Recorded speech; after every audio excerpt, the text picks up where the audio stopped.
తెలుగు భాష గొప్పతనాన్ని గురించి కవి సామ్రాట్ విశ్వనాథ్ సత్యనారాయణ గారు రాసినటువంటి పద్యాన్ని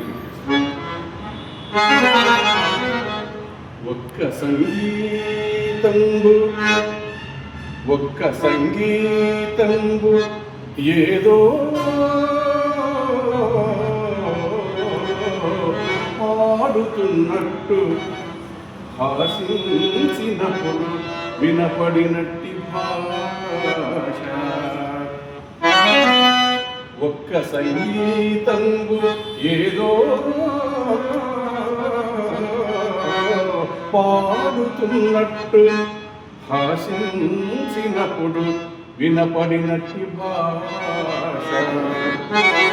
విస్పష్టముగెనెల్లా వినిపించున్నట్టు స్పష్టోచ్చారణ నొనరు భాష.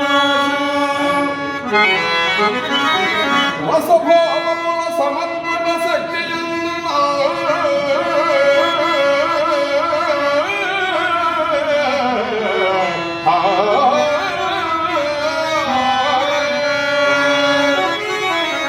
రసభావముల సమర్పణ శక్తియున్న సమర భాషకు అమర భాషకు దీర్ఘైన భాష. జీవులలో నెల్ల చేవయంతయు జీవులలో నున్న చేవయంతయు సమకృతి పల్కులను సమర్పించు భాష.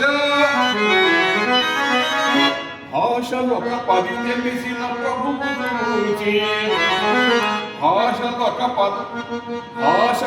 పది తెలిసిన ప్రభువు చూచి భాషయన ఇది అని చెప్పబడిన భాష.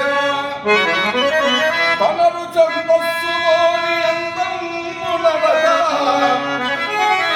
తనను ఛందస్సులోని అందమునడక తీర్చి చూపినట్టిది